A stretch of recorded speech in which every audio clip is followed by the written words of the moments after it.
நாளைக்கு 10,000ன்னு சொல்லி 60,000 ரூபாய் கொடுத்தாங்க. இன்னைக்கு இருக்கக்கூடிய அரசியல் சூழ்நிலையில் பணம் கொடுக்கலன்னா பெத்த புள்ள கூட ஓட்டு போடாதே மாமா. இனி சம்மர் ஹாலிடேஸ் கண்ணு கால் ஜிடி ஹாலிடேஸ்க்கு பண்ணு. GT holidays, south India's #1 travel brand. உயிர் தமிழுக்கு இந்த டைட்டில் யாரு நீங்க செலக்ட் பண்ணதா இல்ல திரு அமீர் அவர்கள் சொன்னதா? முன்னாடி எம்ஜிஆர் பாண்டியன் தான் இந்த படத்துக்கு முதல்ல வச்ச டைட்டில். சரி. அப்புறம் எம்ஜிஆர் மகன் ஒரு படம் அவர் சிசியை நடிச்சிட்டாரு சசிகுமார். அப்புறம் அதுக்கப்புறம் மாத்தின டைட்டில் உடல் மண்ணுக்கு உயிர் தமிழுக்குன்னேன். அப்ப அமீர் சார் சொன்னாரு, இல்லைங்க ரொம்ப லென்த்தா இருக்கு, உடல் மண்ணுக்கு கட் பண்ணுங்க, அது எல்லாருக்கும் தெரியும், மனசுக்குள்ள இருக்கு. ஐயா பாரதிதாசனுடைய கவிதை உயிர் தமிழுக்குன்னு வச்சிருவோம்ட்டார். டேபிளுக்கு கீழே விழுந்துதான் பதவிக்கு வந்த அப்படின்னு நீங்க சொல்ல வர்றது, நீங்க எடப்பாடியை தான் குறிப்பிட்டீங்கன்றது இன்னைக்கு பேசு பொருளா இருக்குது. அதெல்லாம் இல்ல, அவர் எனக்கு நல்லா தெரியும். என்ன காலில் விழுவாத அரசியல்வாதி யார் இருக்கா மாதேஷ்? சுயமரியாதை பேசுறவங்க, பகுத்தறிவு பேசுறவங்க அரசியல்வாதிய காலில் விழுவாதால யாராவது ஒருத்தரை காட்டு. அன்னையும் காலில் விழுவனாலும் அன்னி காலில் விழுவாங்க. என்னோட ஹீரோ மக்கள் போராளி அமீர் சாரோட ஸ்டாண்டு வேற, டைரக்டர் ப்ரொடியூசர் ஆதம்பாவோடைய ஸ்டாண்டு வேற. முந்தா நாள் நான் ஒரு பேட்டி கொடுத்தேன். நீங்க யாருக்கு சார் ஓட்டு போட்டீங்கன்னு கேட்டான். நாம் தமிழருக்கு போட்டேன்னு கேட்டேன். என்ன சார் ஓப்பனா சொல்றீங்க? போட்டதை சொல்றேன்டா. என்ன சார், ஜெயிக்கிற கட்சி போறேன்னா திமுகவுக்கு அண்ணா திமுகவுக்கும் போடணும். இது 8000 ஓட்டு ஒருத்தர் வாங்குறாருன்னா 8001 இருக்கட்டுமே, அந்த ஒன்று நானா இருந்துட்டு போறேன். பிசினஸுக்கெல்லாம் சில பேர் வந்து படத்தை காட்டுங்க நாங்க வாங்குறோம். அமீர் படம்லாம் காட்டுறது இல்லை, ஒன்று நம்பி வா.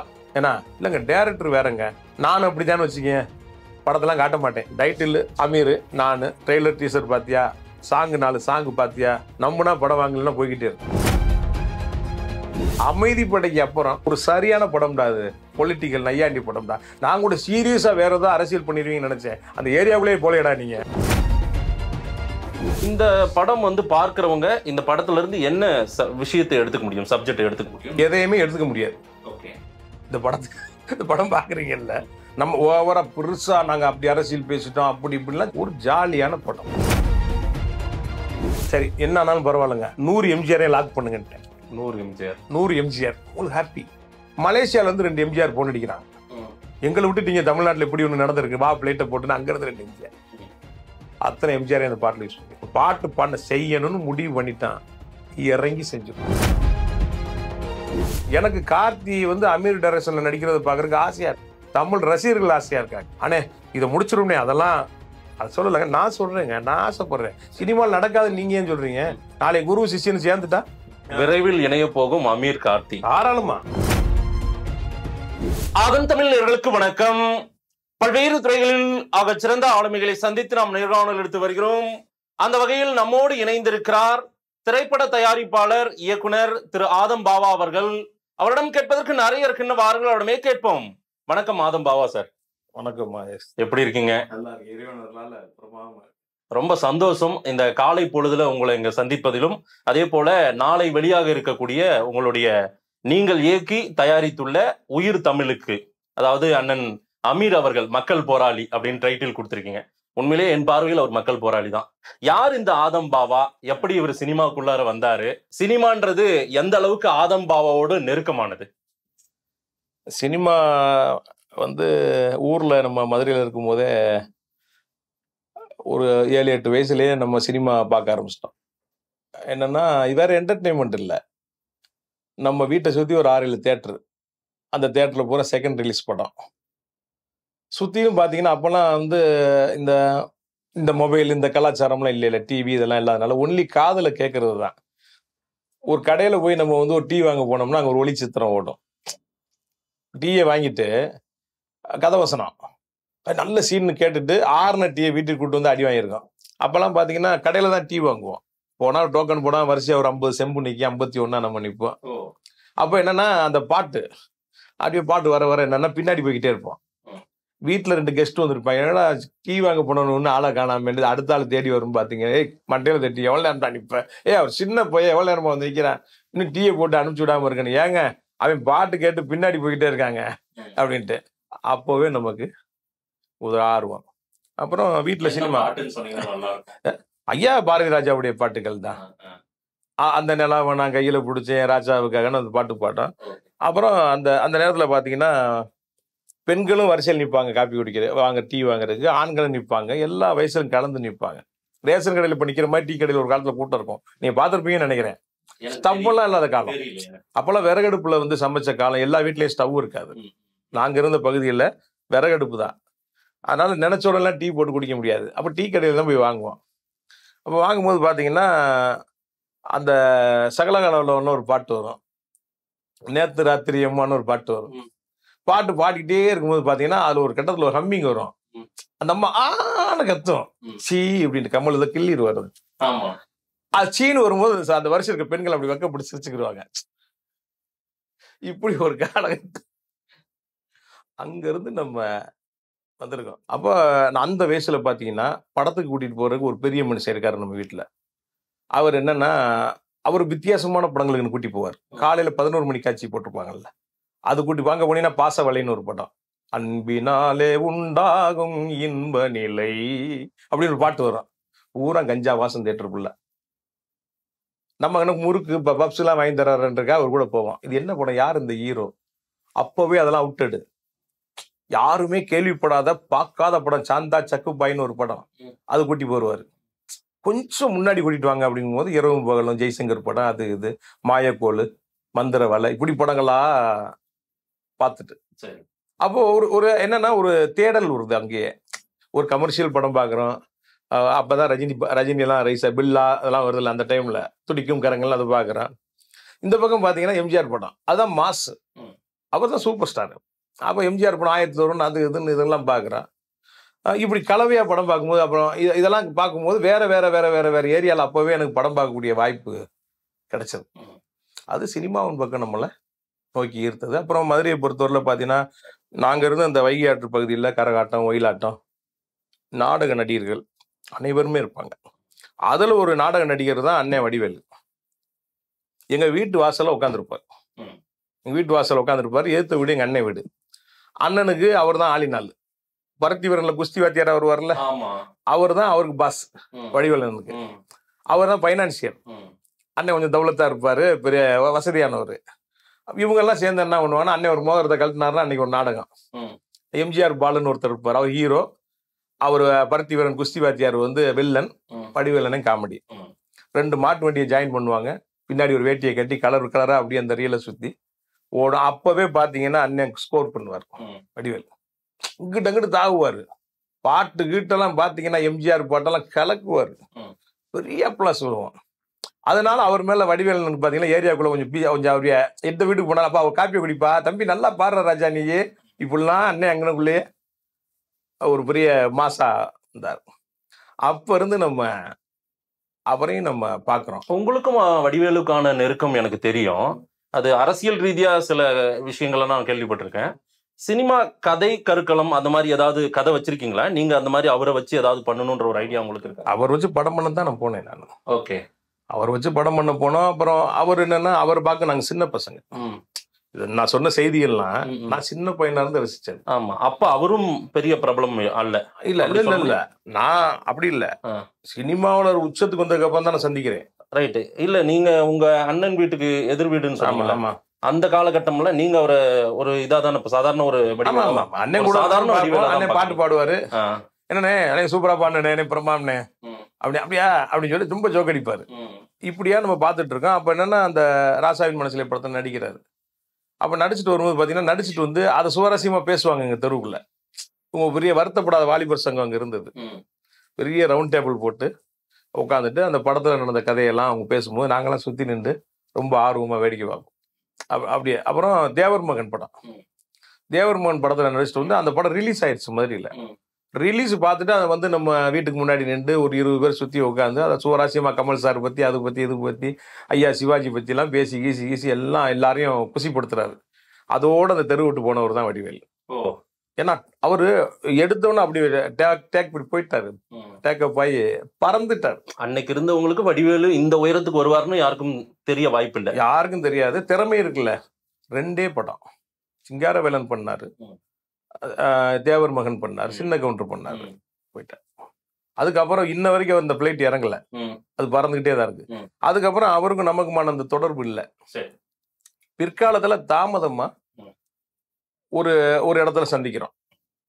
ஒரு இடத்துல சந்திக்கும் போது மறுபடியும் நான் இன்னாருன்னு சொல்லவுமே எனக்கு அப்பா எல்லாரையும் தெரியும், என் சித்தப்பா அவரோட கிளாஸ்மேட்டு. நம்ம வீட்டு வாசல்ல உட்காந்துருப்பாரு. அந்த அளவுக்கு நெருக்கமான ஒரு பழக்கங்கிறதுல அம்மா எப்படி இருக்காங்க, தம்பி எப்படி, இதெல்லாம் விசாரிச்சுட்டு நீ என்ன பண்றீங்கன்றாரு. சினிமாவுக்கு வந்திருக்கேன், ஆச்சரியம் வருது. ஏன்னா அமீர் வந்தாரு. அமீர் நம்ம வீட்டுக்கு எதிர்த்த வீட்டுக்காரரு.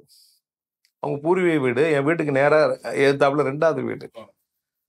அப்போ வரிசையா வர்றாங்கல்ல. வடிவேலன் வந்தாரு, ஜெயிச்சிட்டாரு. அப்புறம் அமீருடைய அண்ணன் மன்சூரும் பாலா சாரும் ஃப்ரெண்டு. பாலா அண்ணன் 2 பேர் ஃப்ரெண்டு. அவர் ஒரு டீ கடை வச்சிருக்காரு. நம்ம வீட்டுல வந்து ஒரு 8 வீடு தள்ளி இந்தியன் காஃபி பார்ன்ட்டு இன்னைக்கு வரைக்கும் இருக்கு. அங்க பாலா அண்ணன் வந்து நிற்பாரு. சமயத்துல கல்லாலாம் உட்காந்துருப்பாரு. அவரு உதவி இயக்குனரா இருக்கும்போது அப்பலேருந்து நம்ம உங்களை பாக்குறோம். அப்புறம் பாலா அண்ணன் போறாங்க. பாலா அண்ணன் ஜெயிக்கிறாரு. அமீர் வர்றாரு, அவரும் ஜெயிக்கிறாரு. அப்பதான் எனக்கு நம்பிக்கை வருது. என்ட்ரி நீங்க எந்த நான் வந்து மௌனம் பேசியது ஆடியோ லான்ச்ல தான் நான் என்னோட என்ட்ரி, சினிமா என்ட்ரி. அதுக்கப்புறம் நடந்த கதை தான் இன்னைக்கு ப்ரீ லான்ச்ல நான் சொல்லிட்டேன். நான் அப்பதான் வர்றேன் நான். அப்போ நமக்கு தெரிஞ்சவங்க எல்லாம் ஜெயிக்கும் போது நமக்கு ஒரு கான்ஃபிடென்ட், நம்மளும் ஜெயிக்கலாம். ஒரு சவால் இருந்தது என்னன்னா, நான் 32 வயசுல சினிமாவுக்கு வந்தவன். கல்யாணம்லாம் பண்ணி புள்ள ஊட்டிலாம் பெத்துட்டேன். 10-50 பேர் நம்மகிட்ட வேலை பார்க்குறேன், மதுரையில பிசினஸ் பண்றோம். இதெல்லாம் விட்டுட்டு வெடிச்சிட்டு சினிமாவுக்கு வரவர்கள இந்த அழுத்தத்தை கொடுத்தது அவங்க தான். என்னன்னா நம்ம ஏரியாவில் அதை நான் சொன்ன மாதிரி அது அந்த ஆத்தோரத்தில் இருந்ததுனால அங்கே துணி துவைக்கிறவங்க இருப்பாங்க. அப்புறம் வந்து இந்த பணியார சட்டி, இரும்பு அடிக்கிற பாத்திரங்கள் அடிக்கிற பட்டறை நிறையா இருக்கு, தொழிலாளர்கள் இருக்காங்க. இந்த பக்கம் போனால் வெத்தலைப்பேட்டை, அங்கிட்டு போனால் வாழைக்காப்பேட்டை, மூமீன்பேட்டை, மீன் மார்க்கெட்டு, கருவாடு மார்க்கெட்டு, காய்கறி மார்க்கெட்டு, சுற்றி இல்லாத ஐட்டமே இல்லை. ஒட்டுமொத்த மதுரைக்கும் சந்தை. அந்த சந்தைக்கு நடுவில் என் வீடு. அப்படி இருக்கும்போது பலதரப்பட்ட மக்களை நம்ம அங்கே பார்க்குறோம். பல சாதிகளையும் பார்க்குறோம், பல தரப்பட்ட மக்களையும் பார்க்குறோம். அந்த கலைஞர்களும் அந்த ஆத்தோரத்தில் இருந்துட்டு அந்த அந்த ட்ரம்ஸுக்கெல்லாம் வார் பிடிக்கிறது, கரகாட்டத்துக்கெல்லாம் வந்து ரிஹர்சல் பார்க்குறது, அந்த ஆற்றுக்குள்ளே கரகாட்டத்தை மேலே ஏறி வச்சு ஆடி ரிஹர்சல் பார்க்குறது, போகிறது வர்றது, இது எல்லாமே பார்த்தீங்கன்னா நான் கிட்டத்தட்ட அது ஒரு யூனிவர்சிட்டி. அது நம்ம ஏரியாங்கிறது ஒரு யூனிவர்சிட்டி. அங்கிருந்து வர்றதுனாலே என்னமோ எல்லா ஏரியாக்குள்ளேயும் நாங்கள் போய் கலந்து கட்டி அடிக்கிறோம். ஒரு பக்கம் அரசியல் பேச்சு கேட்டுக்கிட்டே இருக்கோம். அண்ணா படிப்பகம் இருக்கு, இங்கிட்டு எம்ஜிஆருடைய படிப்பகம், ரெண்டுலேயும் மாறி மாறி மாறி மாறி இவர் ஸ்பீச், அவர் ஸ்பீச், அவர் பாட்டு, இவர் பாட்டு. பாடம் படிச்சுட்டு இருக்கும்போது அந்த பாட்டு விழுந்துக்கிட்டே இருக்கும். ஏன் என்ற கேள்வி கேட்கலன், அந்த பாட்டு எம்ஜிஆருடைய பாட்டு, நாளை இல்லைன்ட்டு. அங்கிட்டு பார்த்தா அவர் தான் கலைஞர், அஞ்சுக செல்வர், அருந்தமிழ் இனத்தின் தலைவர், இனி வருங்கால வரலாற்று புலவர்னு. அது மாறி மாறி மாறி மாறி 2 பக்கமும் கொலா கட்டிடுவாங்க ஒரே நேரத்தில். ஒரு பக்கம் திமுகவுடைய கொள்கை பாட்டு கேட்கான், இன்னொரு பக்கம் ஏடிஎம்கேடைய கொள்கை பாட்டு கேட்கான், இன்னொரு பக்கம் இந்த பக்கம் நாகூர் அனிப்பாவுடைய பாட்டு வரும். இது 3மா கேட்டுக்கிட்டு படிப்போம். ஒரே நேரத்தில் 3 இடத்துல இருந்து 3 பாட்டு கேட்குது. இப்படி நம்ம மண்டையில் அரசியல், கலை, இலக்கியம், சினிமா எல்லாத்தையும் ஏற்றிட்டாங்க. ரைட். இதுதான் ஆதம்பாவா. இதுதான் ஆதம்பாவா. உயிர் தமிழுக்கு முதல்ல இந்த டைட்டில் யாரு நீங்க செலக்ட் பண்ணதா இல்ல திரு அமீர் அவர்கள் சொன்னதா? இதுக்கு முன்னாடி எம்ஜிஆர் பாண்டியன் டைட்டில் வச்சிருந்தேன். எம்ஜிஆர் பாண்டியன். எம்ஜிஆர் பாண்டியன் தான் இந்த படத்துக்கு முதல்ல வச்ச டைட்டில். சரி. அப்புறம் எம்ஜிஆர் மகன் ஒரு படம் அவர் சிசியை நடிச்சிட்டாரு, சசிகுமார். அப்புறம் அதுக்கப்புறம் மாத்தின டைட்டில் உடல் மண்ணுக்கு உயிர் தமிழுக்குன்னேன். அப்ப அமீர் சார் சொன்னாரு, இல்லைங்க ரொம்ப லென்த்தா இருக்கு, உடல் மண்ணுக்கு கட் பண்ணுங்க, அது எல்லாருக்கும் தெரியும், மனசுக்குள்ள இருக்கு. ஐயா பாரதிதாசனுடைய கவிதை உயிர் தமிழுக்குன்னு வச்சிருவோம்ட்டார். என் கம்பெனியில் ஏற்கனவே ஒரு டைட்டில் பதிஞ்சிருக்கேன்னு சொல்லிட்டு அவரோட கம்பெனியில் பதிஞ்சிருந்தான். அதுக்கு ஒரு கதை பண்ணிட்டார் அவர். அப்புறம் கடைசியாக படம் பார்க்க போகும்போது ஒட்டலை. இந்த படம் இந்த டைட்டில் தான் இதுக்கு 100% சரியானதுன்றதை உணர்ந்தான். அந்த டைட்டில் உயிர் தமிழுக்கு. படம் முழுவதும் தமிழ் இருக்கு. படம் முழுவதும் மதுரைக்காரரு அமீர். அவர் மதுரைக்காரர் தேனிக்காரரா வர்றாரு. ஒரு மதுரைக்காரர் வாயிலிருந்து அகநானூறு, புறநானூறு இதெல்லாம் நீங்க கேட்டா எப்படி இருக்கும் கேளுங்க அந்த படத்துல. அதான் சொல்றேன், தமிழோட விளையாடி இருக்கிறோம், கொஞ்சி இருக்கிறோம், கெஞ்சி இருக்கிறோம். பாருங்க, நீங்க பார்க்கும்போது தெரியும். பொலிட்டிக்கல் சட்டையர் இந்த படம் முழுவதும் இருப்பது போலதான் தெரிகிறது. எம்ஜிஆரை ரொம்ப முன்னிலைப்படுத்தியும் காட்டியிருக்கீங்க. கொஞ்சம் எம்ஜிஆரை நீங்க உயர்த்தி பேசுறீங்களா, சில இடங்கள்ல விமர்சனம் பண்ணி பேசுறீங்களா அப்படின்ற மாதிரி என்னால உணர முடிஞ்சது. என்ன சொல்ல வரீங்க? எம்ஜிஆர் பாசிட்டிவ் தான். எம்ஜிஆர் பாசிட்டிவ். ஆமா, நான் தவறு. உள்ளாட்சி தேர்தல் எல்லாம் அந்த ஸ்டேட்மெண்ட் சொல்றதெல்லாம் அவர் என்ன சொல்ல வரீங்க நீங்க? உள்ளாட்சி தேர்தலை நான் மட்டும் சிஎம் வந்தேன்னு வச்சுக்க, தலைவர் பாணியில் நடத்த விடாம உள்ளாட்சி தேர்தல் நடத்த விடாம பண்ணிடுவேன். அவர் இருந்தப்போ உள்ளாட்சி தேர்தலை நடத்தல. ஆமா, அது வரலாற்று அரசியல் ஆய்வாளர்கள் பலர்கிட்ட நான் கேட்கும்போது அது ஏன் நடத்தலன்னா அவங்க அது அவர் நடத்தியிருந்தால் அங்கு அது கலைஞர் பக்கம் வெற்றியா போயிருக்கும், அதனால நடத்தாம போனாருன்னு சொன்னாங்க. நீங்க அதை மனதில் வைத்து அப்படி சொல்றீங்களா?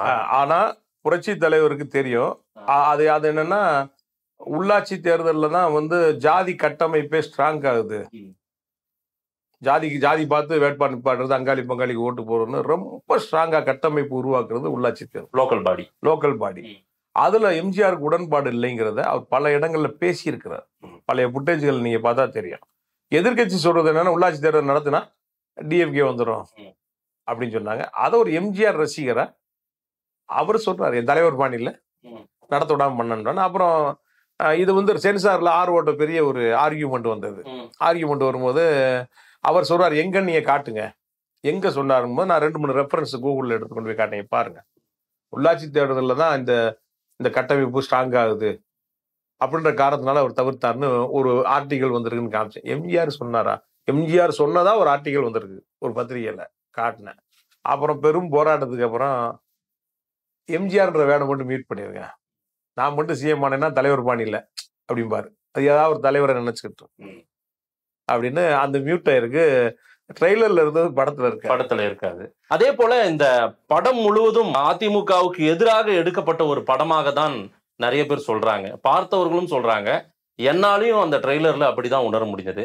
அதிமுகவுக்கு எதிரான படமா இது? அதெல்லாம் இல்லவே இல்லை. எம்ஜிஆருக்கான எப்படி அதிமுகவுக்கு எதிரான படமா? எம்ஜிஆரை உயர்த்தி சொல்லிவிட்டு அதிமுகவில் என்னென்ன பாகுபாடு, அதாவது எதிர்கட்சினா பேசக்கூடாது, உறவாடக்கூடாது அப்படின்ற ஒரு கதைக்களம் தான் இது ஓடுது இந்த படம். அப்படி எதிர்கட்சிகளோட உறவாடி இருக்கும் பாருங்க.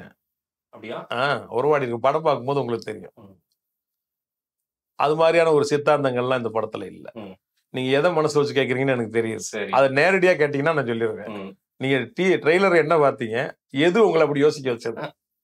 எனக்கு நிறைய இருந்தது. அதுல டேபிளுக்கு கீழே விழுந்துதான் பதவிக்கு வந்த அப்படின்னு நீங்க சொல்ல வர்றது, நீங்க எடப்பாடியை தான் குறிப்பிட்டீங்கன்றது இன்னைக்கு பேசு பொருளா இருக்குது. அதிகம் அதெல்லாம் இல்ல. அவர் எனக்கு நல்லா தெரியும். என்னன்னா, இன்னொன்னு என்னன்னா, காலில் விழுவாத அரசியல்வாதி யார் இருக்கா மாதேஷ்? சொல்லுங்க. இன்னைக்கு சுயமரியாதை பேசுறவங்க, பகுத்தறிவு பேசுறவங்க, அரசியல்வாதிய காலில் விழுவாதால யாராவது ஒருத்தரை காட்டுங்க. அண்ணன் காலில் விழுவனாலும் அன்னி காலில் விழுவாங்க, சின்ன ஒரு காலில் விழுவாங்க. எனக்கு அது பிடிக்காதனாலும் 100 பேர் முன்னாடி ஒருத்தன் காலில் விழுவும் போது இவன் நம்ம அடிமை, இங்க கட்சிக்காரன் பெருசு கிடையாது, தலைவன் தான் பெருசு, அதை ப்ரூவ் பண்ற இடம் அது. ஒரு மந்திரி தன்னோட மாவட்டத்துல ஒரு 10 லட்சம் பேரை கூப்பிட்டு ஒரு மீட்டிங்கை போட்டு அங்க ஒரு தலைவர் காலில் விழுகிறாருன்னு வைங்க. அங்க என்ன மீனிங்னா, ஓ மாவட்டத்துக்கு நான் வந்திருக்கேன், 10 லட்சம் பேரை நீ கூட்டியிருக்க, அதுல உன் சாதிக்காரன், சொந்தக்காரன், உன் பவர் எல்லாமே இருந்தால் கூட என் காலுக்கு கீழே தான் நீ அப்படின்னு நிரூபிக்கிற ஒரு இடம். காலில் விழலாம், சரி, காலில் விழுந்து பதவிக்கு வந்தேன்னு சொல்லலாம். அது அப்படி சொன்னால் கூட எல்லா கட்சிக்கும் அது பொருந்திடும். டேபிளுக்கு கீழே உனக்கு விழுந்துதான், டேபிளுக்கு கீழே காலில் விழுந்துதான் நீ பதவிக்கு வந்த, உன்ன மாதிரி நான் வரல அப்படின்னு சொல்றது நீங்க இப்போ திமுகவை திருப்திப்படுத்த இந்த இடத்துல அதிமுகவை இப்ப ஹைலைட் பண்ணி அதை ட்ரெய்லராகவும் அதை படத்தின் காட்சியாகவும் காட்டுறீங்களோ? அதெல்லாம் கிடையாது. அந்த காட்சி எடுக்கும் போது அப்படி அண்ணாச்சி நிக்கிறாரு. ஏன்னா நீ படம் பாருங்க தெரியும், அங்க ஒரு கேரக்டர் இருக்கு, இங்க ஒரு கேரக்டர் இருக்கு, ஒரு ஆப்ளிகேஷன் வருது. ஆப்ளிகேஷன் முடியாதுன்னு சொல்லும் போது தபக்குன்னு டேபிள் கீழே காலில் விழுகிறாரு. ஓ பதவிக்கா என்ன வேணாலும் செய்வியா, அப்படியே டேபிள் கீழே காலில் விழுந்து அப்படின்னு சிஎம் ஆயிருந்தோம். நாளைக்கு எவர் தயவுல நான் ஜெயிக்கலன்னு சொல்ல வேண்டியது, இது ஒரு பொழப்பு அப்படின்னு கேட்பாரு ஹீரோ. இப்படி ஒரு காட்சி. அந்த காட்சி படி பாத்தீங்கன்னா இந்த மாதிரி ஒரு ரூம் நான் ஷூட் பண்றேன், ஒரு கேபிள் டிவி ரூம் வருது. ஹீரோ அங்கிட்ட நிக்கிறாரு, அண்ணாச்சி அங்க நிக்கிறாரு, அங்கிட்டு 2 பேர் நிக்கிறான். நம்மளுக்கு மாதிரி கேமராவை எங்கிட்டு வைக்கிறாரான்னு பல குழப்பத்தில் அங்கிட்டு 2 ஆங்கிள் வைக்கும் போது கரெக்டா டேபிள் நிற்கும். இந்த வசனத்தை 2 ஷாட்ல நம்ம எடுக்கும் போது டேபிள் இருக்கு. அப்படிங்கும் போது அண்ணாச்சி அப்ப அப்பள காலில் விழுவுறேங்கும் போது, காலில் விழுவுனா ஒன்னு அப்படி சுத்தி வரணும் ஹீரோ, எந்திரிச்சு நிப்பாட்டி அதுக்கப்புறம் ஒரு 2-3 ஷாட் எடுக்கணும், டிராவல் பண்ணணும், டைம் வேற இல்லை, லொக்கேஷன் இன்னையோட முடியுது. அப்படின் போது அண்ணாச்சி டைரக்டா நீங்க அடிச்சிருங்கன்றோம். டேபிள் கீழேன்னு அவர் அப்படியே போயிட்டாரு. நான் இருக்கேன், நீங்க இருக்கேன், உங்க காலில் விழுவுறேன்னு இப்படித்தானே விழுக முடியும். இது அமைஞ்சிருச்சு. லொகேஷன்ல ஒரு பிரச்சனை, பிளான் பண்ணி எழுதி திட்டமிட்டெல்லாம் கிடையாது, இது நடந்துருச்சு. அது போக பாத்தீங்கன்னா அப்படி ஒருவேளை அந்த கட்சிக்காரங்க கோவிச்சாங்கன்னு வச்சுக்கோங்களேன், அவங்களுக்கு நான் சொல்றேன், டேபிள்ல விழுகிறது என்னங்க, கார் டயர்ல விழுகலையா, எங்கேயோ பறந்துகிட்டு இருக்க ஹெலிகாப்டர் கும்பலையா மேல இருந்து அம்மா எட்டி எட்டி பாத்துருவாங்கன்ட்டு. அது அவங்களுடைய கல்ச்சர். அது அந்த அந்த அம்மா அந்த பிள்ளையில வளர்த்த முறை இருக்கு பாத்தீங்களா, பக்குவமான முறை. அது நல்ல பிள்ளைய பூராமே யாரும் தப்பா நினைக்க மாட்டாங்க. இந்த படத்தை சம்பந்தப்பட்டவர் பார்த்தா கூட சிரிச்சுட்டு போயிடுவார். நீங்க சொல்றவர் இல்ல, ஒரு பேசு பொருள் அப்படி ஆயிருக்காது. அதாவது இவங்க எடப்பாடியை டார்கெட் பண்ணியிருக்காங்க, உதயநிதியை சந்தோஷப்படுத்துறாங்க. அதெல்லாம் கிடையாது. தேர்தல் காலங்கள்ல உதயநிதி என்னென்ன பேசினாரோ இதெல்லாம் வந்து இந்த படம் எடுக்கப்பட்ட காலங்கள்லாம் வேறதான். பட் இந்த நேரத்துல இது ஆப்டா அமையுது. இந்த நேரத்துல திரைத்துறையினர் யாருமே உதயநிதியை சந்தோஷப்படுத்தி ஆகணும், அதற்காக ஆதம்பாவா அமீர் இந்த வேலையை பண்ணியிருக்காங்க அப்படின்னு பேசுறாங்க. நான் எந்த காலத்திலயும் அப்படி அவங்களை சந்தோஷப்படுத்த மாட்டேன், சந்தோஷப்படுத்த வேண்டிய அவசியம் இல்ல. படம் பார்த்தா உங்களுக்கு தெரியும். இந்த டைலாக வச்சிரு, இன்னும் 10 தியேட்டர் நமக்கு, இன்னொரு 50 தியேட்டர் நமக்கு, அந்த மைண்ட் செட்டுக்கு வந்துட்டாங்க. அதெல்லாம் கிடையாது, அதெல்லாம் கிடையாது. ஏன்னா நீங்க ஒரு அரசியல் படம் எடுக்கிறோம், அரசியல் படம் எடுக்கும்போது சமகால அரசியலை காட்டலைன்னு வச்சுக்கோங்களேன், அது நம்பகத்தன்மைக்கு தூரத்துல இருக்கும். திமுக அரசியலும் இருக்குமா அந்த படத்துல? எல்லா அரசியலும் இருக்கும். அப்படி இருக்கிற மாதிரி தெரியல. அண்ணா அமீரே வந்து ஒரு பேட்டியில சொல்றாரு, இதுல 60 வயசுக்கு மேல இருக்கிறவங்க எல்லாம் இளைஞரணி தலைவரா ஏதோ, அதெல்லாம் வந்து சென்சார்ல கட் ஆயிடுச்சு. சென்சார்ல கட் ஆயிடுச்சா இல்ல நீங்களே கட் பண்ணிட்டீங்க? சென்சார்ல மியூட் பண்ணிருக்காங்க. படம் பாக்குறவனுக்கு புரியும். சென்சார் தான் கட் பண்ணாங்க. நான் கட் பண்றதா நான் எதுக்கு எடுக்கிறேன்? இல்ல, இப்ப எதுக்கு திமுகவை நம்ம பகச்சிக்கணும் அப்படின்ற மனநிலையில நீங்க நிறைய இந்த படங்கள்ல இருந்ததா சொல்றாங்க. நான் உங்களுக்கு தெரியல, அந்த மியூட் போட்டதெல்லாம் நீங்களாவே போட்டுக்கிட்டீங்க. தெரியல. இந்த இடத்துல நான் ஒண்ணு சொல்றேன், என்னோட ஹீரோ மக்கள் போராளி அமீர் சாரோட ஸ்டாண்டு வேற, டைரக்டர் ப்ரொடியூசர் ஆதம்பாவோட ஸ்டாண்டு வேற. முந்தா நாள் நான் ஒரு பேட்டி கொடுத்தேன். அதுல சார் நீங்க யாருக்கு சார் ஓட்டு போட்டீங்கன்னு கேட்டான். நாம் தமிழருக்கு போட்டேன்னு காட்டினேன். சார் என்ன சார் ஓப்பனா சொல்றீங்க? போட்டது சொல்றேன்டா பெண்ண. அப்படியா சார்? சார் ஜெயிக்கிற கட்சி போறேன்னா திமுகவுக்கு அண்ணா திமுகவுக்கும் போடணும். இது 8000 ஓட்டு ஒருத்தர் வாங்குறாருன்னா 8001 இருக்கட்டுமே, அந்த ஒண்ணு நானா இருந்துட்டு போறேன். மாற்றத்தை விரும்புறவன், மனசாட்சி உள்ளவன் அதைத்தான் செய்வான். டிக்ளேர் பண்ணேன், நாம் தமிழருக்கு ஓட்டு போட்டேன். அப்புறம் நான் எப்படி திமுக அரசியல் நான் படத்துல காட்டுவேன்? நான் பட் அமீருடைய கதைக்களம் இதுல நிறைய இருக்கும். அமீர் அவருடைய படத்துல எப்பவுமே அவர் நடிக்கிற படமா இருக்கட்டும், அவரு இயக்கிற படமா இருக்கட்டும், எதுவுமே அமீருடைய தலையீடு நிறைய இருக்கும். இதெல்லாம் வந்து ஆதம்பாவா ஒத்துட்டு போயிருப்பாரு அப்படின்னு சொல்றாங்களே. இல்ல இருக்கு நிறைய விஷயங்கள். என்னன்னா அவர் வந்து இப்ப ஆதம்பாவா இன்னைக்கு தான் பாக்குறீங்க. இது மாதிரி ஒரு நேர்காணல், ஒரு 1000 நேர்காணல் அமீர் கொடுத்துருப்பாரு. அவர் அங்க இருக்காரு, நான் இங்க இருக்கேன். அவர் வேற லெவல். இப்பதான் நான் வரேன், நான் எல்கேஜி, அவர் காலேஜ் படிச்சுட்டு இருக்கிறாரு. அப்போ ஒரு ஸ்கிரிப்ட் எடுத்துட்டு நம்ம வரும்போது அமீர் ஒரு 1/2 மணி நேரம் யூடியூப் இன்டர்வியூல பேசுவார் பாத்தீங்களா, அந்த கண்டென்ட் கூட நான் இந்த படத்துல வைக்கல. காரணம் என்னன்னா, இந்த படத்துல அவர் கொடுத்த கதாபாத்திரம் இருக்கு பாருங்க. கீழ இருந்து ஒருத்தன் மேல வர்றான் அரசியல்ல, அந்தந்த ஸ்டேஜ்ல அவன் என்னவா இருப்பான்னு ஒண்ணு இருக்குல்ல, அதுதான் இருக்கு. அமீருக்கான இன்டலெக்சுவல் டயலாக்லாம் நம்ம எழுதல. நம்ம படத்துல அஜயன் பாலா, பாலமுரளிவர்மன் 2 ரைட்டர் இருக்காங்க, டயலாக் ரைட்டர். அவங்களுக்கு தெரியும் கேரக்டருக்கு எழுதுங்க, அவருக்கு எழுதாதீங்க. இந்த கேரக்டர் பாண்டியன், எம்ஜிஆர் பாண்டியனுக்கு என்னவோ, ஒரு எம்ஜிஆர் ரசிகன் என்னவா இருப்பான், அதுக்கு எழுதுங்க. படத்துல இன்னொரு தென் சென்னை பாண்டியன் இருக்காரு, உயர் பதவியில் இருக்கிற ஒரு ஹீரோ, அதுக்கு வேற மாதிரியான வசனங்கள் இருக்கும். அந்த அரசியல் பயணத்துல அவரோட மெச்சூரிட்டி இருக்கு பாருங்க, அது வேற மாதிரியா இருக்கும். அது மாதிரி வந்து இந்த படத்துக்குள்ள வந்து அவர் பேச நினைக்கிற அரசியல்லாம் நமக்குள்ள பேசல. கதைக்கு தேவையான அரசியல் போற போக்குல வந்து ஒரு காட்சி இருக்கு பாருங்க. கிளைமாக்ஸ்ல ஓட்டு எண்ணிக்கை நடந்துட்டு இருக்கும். ஒரு சீரியஸான ஒரு டைம், ஹீரோ ஃபுல் அப்செட்ல இருப்பாரு, டவுன்ஃபால்ல இருப்பாரு ஒரு ரிசல்ட்ல.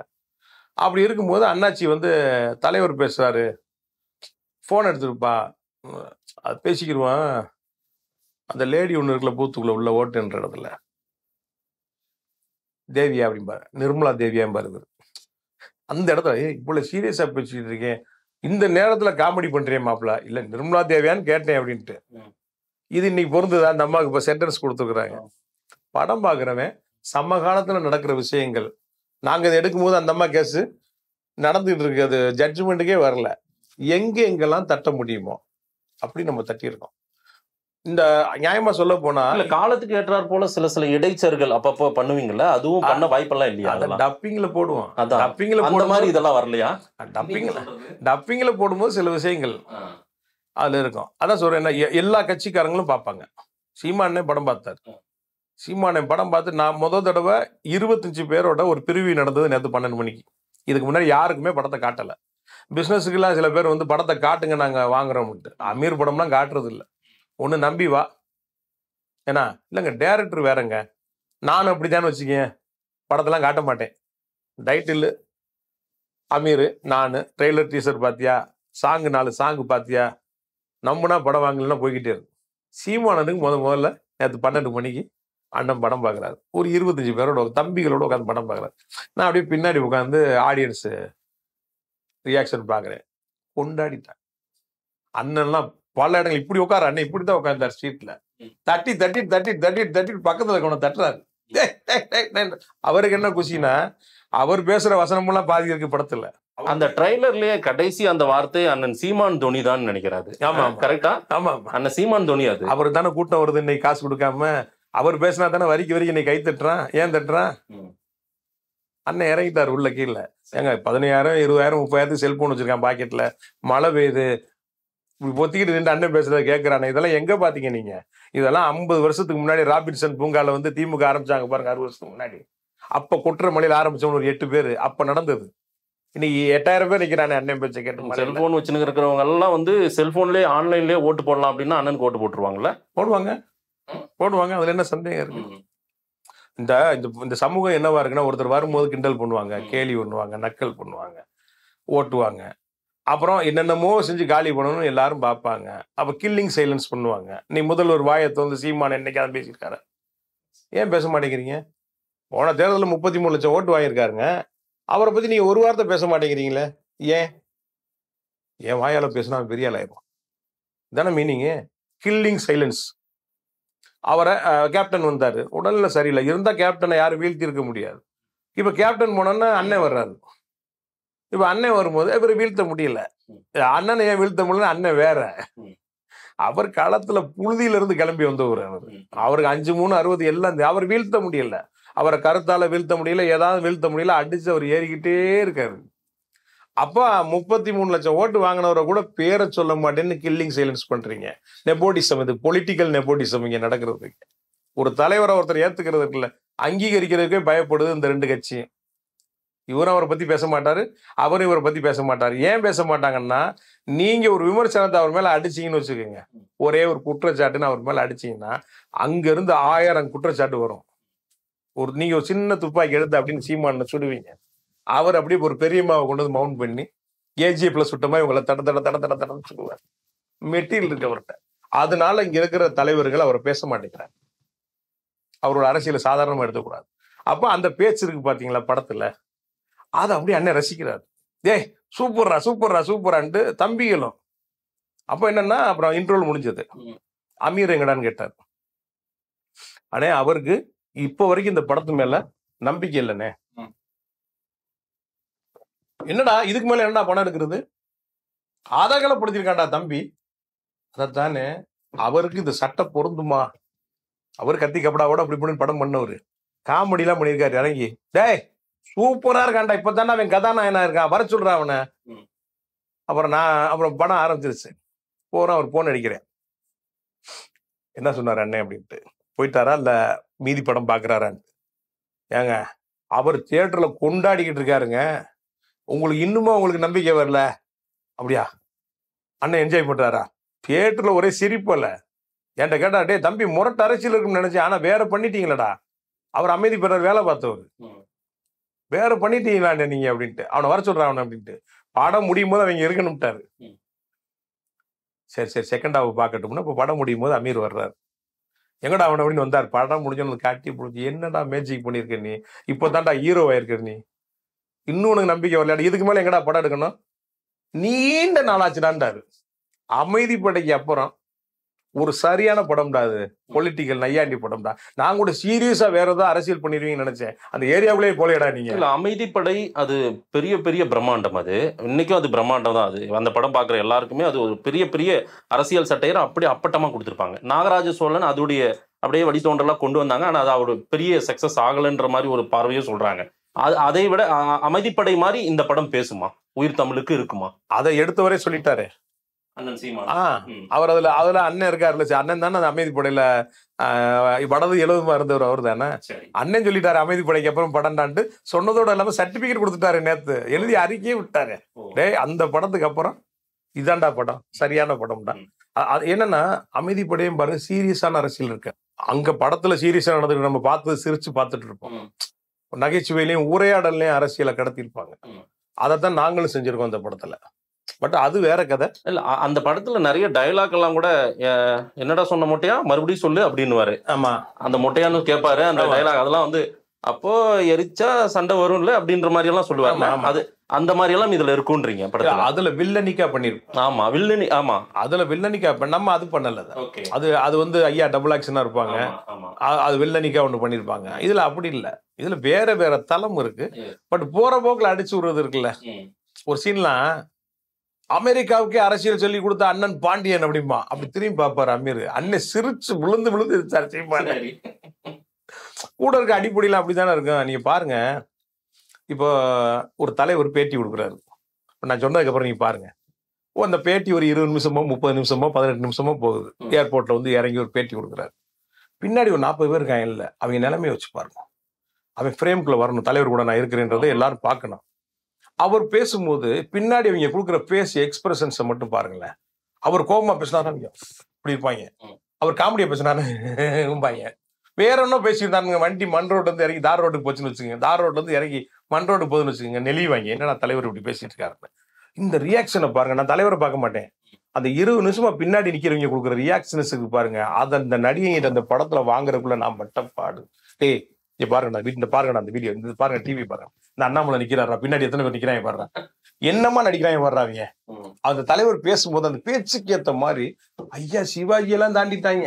அவங்க கொடுக்குற முக பாவனைகள் இருக்கு பாத்தீங்களா, தலைவர் மூடுக்கு ஏத்த மாதிரி சிரிச்சா சிரிக்கிறது, கோவப்பட்டா கோவப்படுறது, அவர் ஏதாவது கேனத்தனமா தான் பேசினாருன்னு வச்சுக்கீங்களேன், நெளிகிறது பக்காவா கொடுக்க. இதை பாருங்க, இதை பார்த்து பார்த்து இந்த படத்துல பேக்ரவுண்ட் இருக்கு ஜூனியர் ஆர்டிஸ்டுக்கு நம்ம பெர்ஃபார்மன்ஸ் பண்ணிருக்கோம். பாருங்க பாருங்க பாரு, இந்த தலைவருக்கு பின்னாடி பாருங்க, ஐயா எடப்பாடியாருக்கு பின்னாடி நிக்கிறாரு பாரு, இங்க பாரு என்னெல்லாம் கொடுக்குறாங்க. இந்த ரியாக்ஷன் நீங்க கொடுக்கணும்னாங்க ஹீரோ பின்னாடி நிக்கும் போது. அப்படி பெரிய காமெடி.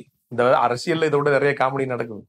ஏன்னா அந்த ஜேனர்ல நம்ம போயிட்டோம். இந்த படம் வந்து பார்க்கிறவங்க இந்த படத்துல இருந்து என்ன விஷயத்தை எடுத்துக்க முடியும், சப்ஜெக்ட் எடுத்துக்க முடியும் நான் கேட்கிறேன். எதையுமே எடுத்துக்க முடியாது. ஓகே, இந்த படத்துக்கு இந்த படம் பாக்குறீங்கல்ல, நம்ம ஓவரா பெருசா நாங்க அப்படி அரசியல் பேசிட்டோம் அப்படி இப்படிலாம் சொல்லல.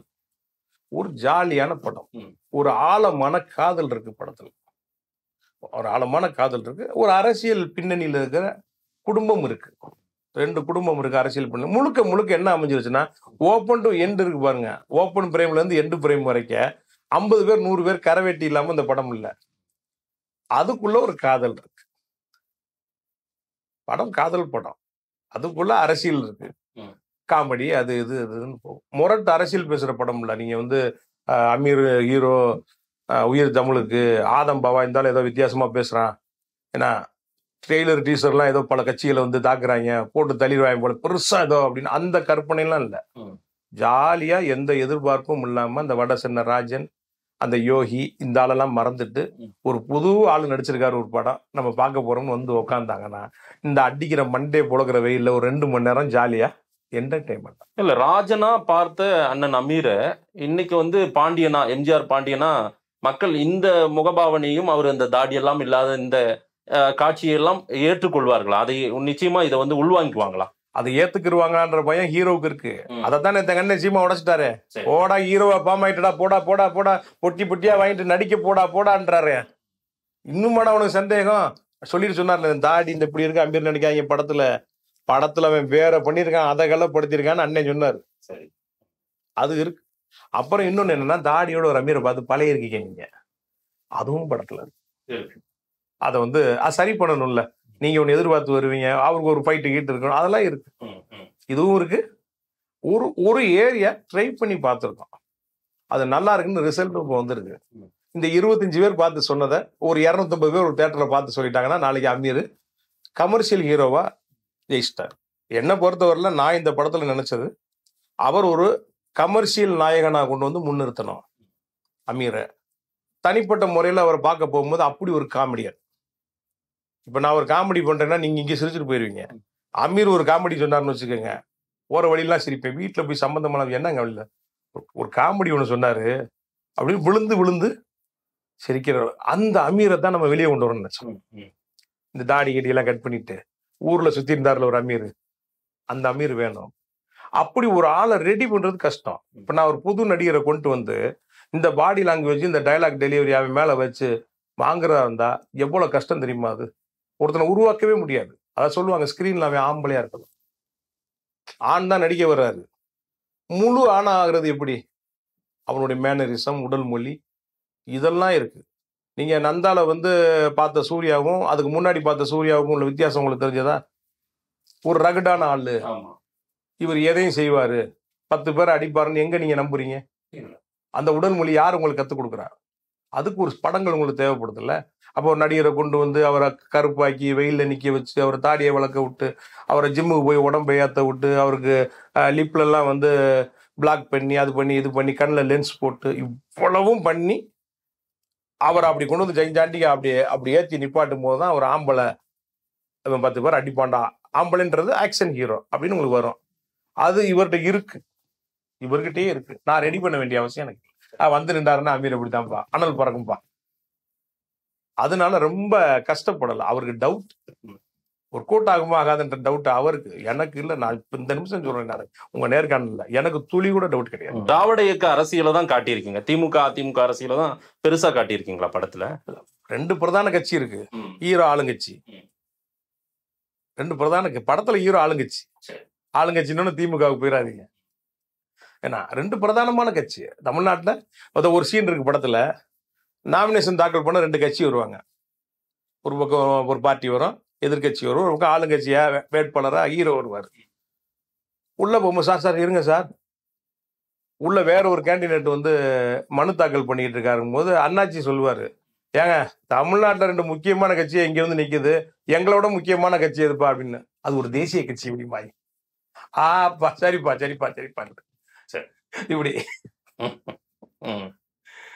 தேசிய தலைவரையும் இதுல காட்டியிருக்கீங்க, என்னவா காட்டியிருக்கீங்க தேசிய தலைவர்? அது என்னன்னா, எம்ஜிஆர் வந்து எம்ஜிஆர் ரசிகராக ஹீரோ இருக்கிறதுனால ஒரு பாடல் பண்ணலாம், ஒரு ஓப்பனிங் சாங். இந்த பாத்தீங்களா இந்த இமேஜ், ஒரு பாடல் பண்ணலான்னு ஒரு ஐடியா பண்ணும்போது என்ன மாதிரி பாடல் பண்ணலாம்? எம்ஜிஆர் ரசிகர், எம்ஜிஆருடைய பிறந்த நாள் விழாவில் அந்த ஆடிப்பாடி ஏழைகளுக்கு உதவி செய்கிறாருங்கும் போது அங்கே ஒரு பாட்டு பிளான் பண்ணலாம், ஒரு மாஸா பண்ணலாம். ஏன்னா இது ஒரு மாஸ் படம். அமீரை பொறுத்தவரையில் இது ஒரு பெரிய ஹீரோவுக்கு என்னெல்லாம் செய்யணுமோ அதை செஞ்சு பார்க்கன்னு நினைச்சேன். அது ஜெயிச்சிருக்கேன்னு நினைக்கிறேன். அப்படிதான் அந்த பாட்டு. அப்படி வரும்போது பாட்டை பிளான் பண்ணிட்ட உடனே வித்யாசாகர் சார்ட்ட என்ன கேட்டேன் அப்படின்னா, சார் எம்ஜிஆருடைய பாட்டு, எம்ஜிஆர் பிறந்த நாள் விழாவில் ஹீரோ ஆடி பாடுறாரு, எனக்கு பழைய மியூசிக் வேணும் சார் அப்படின்னா. அவர் என்ன அப்படி கேட்குறீங்கன்றாரு. எம்ஜிஆர் படத்துல என்னெல்லாம் சவுண்டு வருமோ அதெல்லாம் இந்த பாட்டுக்குள்ள எனக்கு வரணும் சார். பழசுன்னு ஃபீல் பண்ண மாட்டாங்களா? பண்ணணும் சார், அதுதான் சொல்றேன் நான். எம்ஜிஆர் படங்கள் என்னெல்லாம் வருமோ அந்த இன்ஸ்ட்ருமெண்ட்ஸ்லாம் இதில் வேணும் அப்படின்ற உடனே ஒரு டியூனை போடுறாரு. டியூனை போட்டோன்னா டியூனு கிடச்சிருச்சு. யாரை எழுத வைக்கலாம் அடுத்து, இந்த பாடல் யார் எழுதுனா சரியா இருக்கும் போது வேற வேற ஆப்ஷன் போகுது. நான் ஐயா வைரமுத்து எழுத சொல்லலாம்னா வேற வேற ஆப்ஷன். அப்போ வித்யாசாகர் சார் தான் வந்து பா விஜய் எழுத வைக்கலாம், நல்லா இருக்கும். எனக்கு ஷாக்கு. ஏங்க அவர் கலைஞரோட ஆளுங்க சார், கலைஞரோட ஆளு, அவரோட கதை வசனத்துல ஒரு இளைஞன் அவளை ஒரு படம் பண்ணியிருக்கிறாரு, வேற யாராவது போகாம அப்படிங்கும் போது அமீர் சார் தான் கொடுங்க, அவர் எழுதுவாருங்க, அவர் பாருங்க, அவர்கிட்ட வந்து வேற ஒன்று வரும் பாருங்க அப்படின்ட்டு பா விஜய் போன் அடிக்கிறார். கவிஞரே இந்த மாதிரி ஒரு சிச்சுவேஷன், இந்த மாதிரி ஒரு பாடல், யாரு மியூசிக் டைரக்டர் யாரு? ஐயா வித்யாசாகர். ஓ பிரமாதம். டைரக்டர் யாரு? நான் தான். ஹீரோ அப்படின்னாரு. அமீர். அமீருக்கு ஒரு பாட்டு எழுதுனது இல்லை, சினேகன் அவரோட ஆஸ்தான பாடலாசிரியர். யுவன் சங்கர் ராஜா அமீர் காம்போ இருக்கு. நம்ம இந்த படத்துல வித்யாசாகர் சார் புது காம்போ. அப்படிங்கும் போது என்ன பாட்டு, சிச்சுவேஷன் என்ன அப்படிங்கும் போது இந்த மாதிரி அவரு சாக்கு, இதை நான் எழுதுவேன்னு எப்படி நீங்க நினைச்சீங்கன்ட்டு. நீங்க தான் எழுதணும்னு அமீரும் சொல்லியிருக்காரு, வித்யாசாகரும் சொல்லியிருக்காரு, நானும் சொல்றேன் எழுதுங்க, எழுதிடுவான் அப்படின்னு எழுதுறாரு. அப்ப எம்ஜிஆரோட பயோபிக்க சுருக்கமா ஒரு 4.5 நிமிஷம் பாட்டுல அவ்வளோ அழகா வரிகள் அமைஞ்சு இசைக்கோர்ப்பு முடிஞ்சு பாட்டை கேட்டா பாட்டு பயங்கரமா இருக்கு. அப்படியே ஓடுது, விசுவல் பெருசாயிருச்சு. பாட்டு பெருசாயிருச்சுன்னா அது எப்படி விசுவல் பண்றது அடுத்து அப்படிங்கும் போது அப்போ விசுவல் பண்ணுறாருன்னா ரெகுலராக டான்ஸர்ஸ் வச்சு நம்ம ஆடி பாடி ஹீரோ போகிறாருன்னா எல்லாம் ஆடிக்கிட்டு இருக்கானே, புதுசு என்னது இல்லை எம்ஜிஆர் பாட்டு அப்படிங்கும் போது அப்படியே யோசிக்கிறோம். அதில் தான் ஒரு ஐடியா வருது, தமிழ்நாடு ஃபுல்லாக அந்த எம்ஜிஆர் வேஷம் போடுறாங்கல்ல, இவங்களை பூரா ஒரு ஆர்கனைஸ் பண்ணு அப்படிங்கும்போது ஒரு ஒரு மேனேஜர்கிட்ட சொல்கிறோம், பிஆர்ஓட்ட சொல்லி அடிக்கிறோம் பாருங்க. தமிழகம் முழுக்க எம்ஜிஆர் பூரா கிளம்பி வரோம் ஆஃபீஸுக்கு. வரும்போது ஓன் காஸ்டியூம் எடுத்து வர சொல்லிட்டோம். எல்லாருமே அவங்க ஓன் காஸ்டியூம் வச்சுருப்பாங்கல்ல, எடுத்துகிட்டு வர சொன்னால் நான் இப்போ ஆஃபீஸ்க்குள்ளே வர்றேன், டான்ஸ் மாஸ்டர் இருக்கார், கல்யாண் மாஸ்டர் உள்ளே வந்தால் என்னோட தெரு ஃபுல்லாக பார்த்தீங்கன்னா எம்ஜிஆர் நிற்கிறாங்க. நீர் நெருப்பு எம்ஜிஆர் நிற்கிறாரு, நல்ல நேரம் எம்ஜிஆர் இருக்காரு, அன்பேவா எம்ஜிஆர் இருக்காரு, 1001 எம்ஜிஆர் இருக்காரு, நாடோடி மன்னன் எம்ஜிஆர் இருக்கு. அப்படியே எனக்கு இவ்வளோ எம்ஜிஆரையும் ஒரு இடத்துல பார்த்தோன்னா சிலிர்ப்பாயிருச்சு. மாஸ்டர் கேட்டது ஒரு 5 எம்ஜிஆர், ஒரு 5 எம்ஜிஆரை பிடிச்சி கொடுங்க ஹீரோ கூட வச்சு அப்படின்னு. அப்படியே நான் பார்த்தோன்னா மேனேஜரை கூப்பிட்டு இது என்ன செலவாகும் என்னன்னு. பாவா பெரிய செலவாகும் பாவா, அவர் கேட்குற மாதிரி ஒரு 5 எம்ஜிஆரை நீங்கள் இது பண்ணிட்டு மற்ற டான்ஸர்களை வச்சு நம்ம எடுத்துடலாம். ஏன்னா அவங்க மேடையில் வேற ஒன்று ஆடுவாங்க, நம்ம இவர் ரிதத்துக்கு வேற ஒன்று ஓடுவார், நான் சிங்காயிரம் அப்படின்ட்டு. நான் அப்படியே யோசிக்கிறேன், இது என்னங்க இது அப்படின்ட்டு. சரி என்ன ஆனாலும் பரவாயில்லைங்க, 100 எம்ஜிஆரே லாக் பண்ணுங்கன்ட்டேன். 100 எம்ஜிஆர் உங்களுக்கு ஹாப்பி. மலேசியாவிலேருந்து 2 எம்ஜிஆர் போன் அடிக்கிறாங்க, எங்களை விட்டுட்டீங்க தமிழ்நாட்டில் இப்படி ஒன்று நடந்திருக்கு, வா பிளேட்டை போட்டுன்னு அங்கேருந்து 2 எம்ஜிஆர். அத்தனை எம்ஜிஆரே அந்த பாட்டில் யூஸ் பண்ணி ஒரு பாட்டு பண்ண செய்யணும்னு முடிவு பண்ணிட்டான், இறங்கி செஞ்சிருவோம். செஞ்சுட்டான். அந்த ட்ரெய்லர்லயே ஆரம்பத்திலேயே ஒரு வார்த்தை ஒன்று தொடங்கும், ஒவ்வொரு 5 வருடம் வரும்போதும் ஒரு நல்ல தலைவன் வந்துட மாட்டானா அப்படின்னு ஏங்குறாங்கன்ட்டு. இந்த தேர்தல் அப்படியே நடந்து முடிந்த நாடாளுமன்ற தேர்தல் மக்கள் அப்படி எதிர்பார்க்கவே இல்லையே போல தெரியுது, ஓட்டு போடவே வரலையே. இதுதான் அந்த படத்துல ஒரு சாங் வச்சிருக்கேன், ஜனநாயகம் பணநாயகம் அடிச்சு துவைக்குது பணநாயகம். ஒரு டயலாக் வரும் படத்துல, நாமளும் காசு கொடுத்துருக்கோம் அவனுங்களும் காசு கொடுத்துருக்கானுங்க.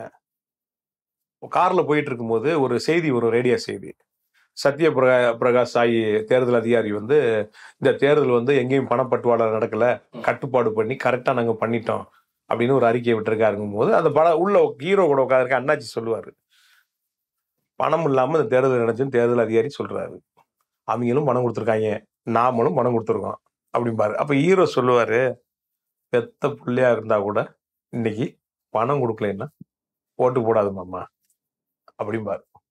அப்படி அந்த ஓட்டு அரசியல்ல என்ன செய்வாங்கிறத காட்சிப்படுத்து. அப்போ தலைவர்கள் வரலையா அப்படின்னு கேட்டீங்கன்னா களத்துல வரமாட்டாங்களான்னு ஏங்குறாங்க பார்த்து, அந்த ஏங்குறவங்க ஓட்டு தான் 33 லட்சம் ஓட்டு அன்னை சீமானு வாங்குது. அது 50 ஆகலாம் 70 ஆகலாம், இப்படிதானே வரும். ஒரே நாள்ல பரட்டி போட்டுற முடியாதா இல்லையா? டிவியில செய்தி போட மாட்டேங்கிறாங்க அவரை பத்தி. ஒரு பெரிய தொலைக்காட்சியில நான் பேசிட்டு இருக்கேன், அவர் பேச்சு வரும், அவர் தவிர்த்துருங்க, ஏன்னா எங்க மேனேஜ்மெண்ட்ல போட மாட்டாங்க. அப்படியெல்லாம் தடை இருக்கு. அப்ப அந்த கட்சிக்கு பெரிய ஊடக பலம் இல்ல, பத்திரிகையில வந்து அவர் வந்து இருட்டடிப்பு செய்யப்படுறாரு. தேர்தல் சம்பந்தமா தந்தி டிவில ஒரு மேட்ரு வருது, அதுல கூட பாருங்க அப்படின்னா அவர் இல்லை, அவங்க அறியாமையில கூட செஞ்சு அடுத்ததுல போட்டாங்க. இது மாதிரி எல்லாம் நிறைய அழுத்தங்கள் இருக்கு. நீங்க 4வது தூண்னு சொல்லக்கூடிய வந்து இந்த பத்திரிகையும் அரசே வச்சிருந்தா என்னவா இருக்கும் சொல்லுங்க? ஒரு அரசு இயந்திரம் என்னவா இருக்கணும்? கேள்வி கேட்கிறேன் ஒருத்தனா இருக்கணும், ஆள்றவன் ஒருத்தனா இருக்கணும். இங்க எல்லாமே ஒரே ஆளா இருந்தா என்ன ஆகும்? பெரிய பெரிய பத்திரிகைகள் 100 வருஷம் 50 வருஷம் கூடிய பத்திரிகைகள்லயே இங்க இருக்கிற ஆளுங்கட்சியை சேர்ந்தவங்க போய் பங்கை வாங்கிட்டாங்க. அப்ப அவங்களோட போர்டு மீட்டிங்ல எங்க கட்சியை பூஸ்டப் பண்ணுங்க, எங்க தலைவரை பூஸ்டப் பண்ணுங்க, இவனை கீழே கொண்டு போங்க, அவனை மேல கொண்டு போங்க, இதெல்லாம் நடக்கத்தானே செய்யும். உதாரணத்துக்கு சொல்றேன், ஏடிஎம்கே ஆட்சி நடக்கும்போது திமுக சேனல்ஸ்ல பூரா பாருங்களேன், அங்க வன்முறை, இங்க கொலை, இங்க குத்து, அங்க அநியாயம், வெட்டு குத்து, கள்ளச்சாராயம், அது இதுன்னு டெய்லி செய்திகளை பார்த்தீங்கன்னா தமிழ்நாடே அப்படியே கலவர பூமியா இருக்கிற மாதிரி செய்தி வந்துட்டு இருக்கோம். ஏடிஎம்கே சேனல்ல ஜெயா டிவியில இதெல்லாம் பார்த்தீங்கன்னா தமிழ்நாட்டில் நல்ல விஷயங்கள் நடக்கும். அம்மா கொடியேசுப்பாங்க ஒரு இடத்துல சாப்பாடு போடுவாங்க, ஒரு இடத்துல எம்ஜிஆர் பிறந்தநாள் கொண்டாடும், இப்படியே போயிட்டு இருக்கோம். அந்த தேர்தல் வாக்கு எண்ணி முடிச்சு அடுத்த நாள் காலையில பாத்தீங்கன்னா சன் டிவில வந்த ஃபுட்டேஜ் பூரா ஜெயா டிவில ஓடிட்டு இருக்கும். பாருங்க என்ன அநியாயம் நடக்குது, மக்கள் போராட்டம், குடத்தை தூக்கிட்டு போறது, அது இதுன்னு. சன் டிவில பாத்தீங்கன்னா தமிழக அமைதி பூங்காவாயிரும், அங்க ஒருத்தர் சோறு போடுவார், ஒருத்தர் கோயில போய் சாமி கும்பிடுவாரு. என்னங்க பாரு, ஒரே நாள்ல எப்படிப்பா இந்த மாற்றம்? இத மக்கள் புரிஞ்சுக்கணும். முன்னாடி எல்லாம் ஏமாத்துனாங்க, இப்பெல்லாம் யாரும் ஏமாத்த முடியாது. ஏன்னா உங்களை மாதிரி ஆளு என்ன செய்றீங்க தெரியுமா? அன்று இன்றுன்னு 2 வீடியோவையும் போட்டு காலி பண்ணி விட்டுறீங்க. அப்ப தலைவர் மேல இருக்க நம்பகத்தன்மை இல்லாம போச்சு. முன்னாடி ஒரு இடத்துல எம்ஜிஆர் 10,000 ரூபாய் கொடுத்தாருன்னு வச்சுக்கோங்களேன் உதவி, அவர் 100 பேருக்கு 10,000 ரூபாய் கொடுத்ததான் மக்கள் பேசிப்பாங்க. இன்னைக்கு முடியுமா அது? ஃபுட்டேஜ் இருக்கு இன்னைக்கு. அதனால இது விழிப்புணர்வான காலம். ஒரு ஒரு சின்னத்தை கொண்டு போய் 24 மணி நேரத்துல தேசிய லெவல்ல ட்ரெண்ட் ஆக்குறாங்க நாம் தமிழர் பிள்ளைய. சாத்தியம் தானே அது? கவனமா பார்த்துட்டு இருக்காங்க. ஆனா இந்த ஆபத்தை போக்கணும்னா நம்ம பேசிட்டே இருக்கக்கூடாது. அதெல்லாம் நான் சொன்னேன், நான் ஒரு சினிமா எடுக்கிறேன், நான் பிசினஸ் இருக்கேன், எல்லாமே இருக்கேன். நான் ஒரு கட்சிக்கு வரணும்னு நினைக்கிற கட்சிக்கு ஓட்டு போட்டேன்னு தைரியமா சொல்றேன்ல. எத்தனை பேர் இங்க சொல்லுவாங்க, ஐய் இப்படி போட்டா நம்ம அங்க சன் டிவில போய் சேட்டலைட் விற்க முடியாதோ, ரெட் ஜெயின்ல போய் படம் ரிலீஸ் பண்ண முடியாதோ, இப்படிலாம் நினைப்பாங்க சினிமாக்காரங்க. தமிழக அரசு கலைமாமணி கொடுக்கும்போது நம்மளை கட் பண்ணிடுவாங்களோ, இதெல்லாம் இருக்கு. நம்ம அதெல்லாம் நினைக்கல. அப்படி யாரும் நம்ம இல்லைன்னு வச்சுக்கோங்களேன், அப்படி ஏரியாவது நம்ம வரவும் இல்லை. இதுதான் நான். இந்த படம் தியேட்டர்கள்ல வெளியாகுவதற்கான அந்த ரூட் எல்லாமே உதயநிதியும் ஒரு இருக்கும், உதயநிதியினுடைய ரெட் ஜெயின்ட்டும் இருக்கும். அதெல்லாம் உங்களுக்கு அந்த மாதிரி எதுவும்? நான் ரெட் ஜெயின்ல கேட்டேன், இந்த படத்தை ரிலீஸ் பண்றதுக்காக கேட்டேன். அவங்களும் பாக்குறேன்னு சொன்னாங்க. நேரம் ஒதுக்கணும், அடுத்த வாரம் நீங்க தியேட்டரை பிக்ஸ் பண்ணுங்க, ஸோ நாங்க என்ன டைம்னு சொல்றோம்னு சொல்லியிருந்தாங்க.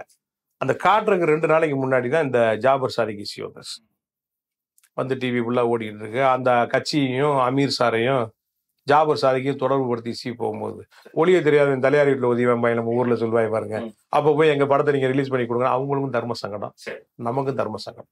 அதனால நான் அதை தவிர்த்துக்கிட்டேன். வியாபாரம் சொல்லி இறங்கி கீழே போகும்போது நான் அன்னைக்கு கூட சொன்னேன், ஒரு தயாரிப்பாளர் பின்னாடி இறங்கி வேலை செய்யறாரு. இறங்கி இந்த படத்தை யாரும் வாங்காதீங்க, எல்லா வியாபாரத்தையும் கெடுத்து விட்டுச்சு அந்த குடும்பம், கெடுத்து விட்டுச்சு.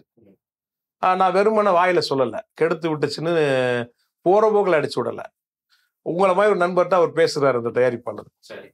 அந்த நண்பர் என்னன்னா அவ்வளோத்தையும் ரெக்கார்ட் பண்ணி எனக்கு அனுப்பிச்சு விட்டார். அதுல பாத்தீங்கன்னா விலாவாரியா பேசுறாரு.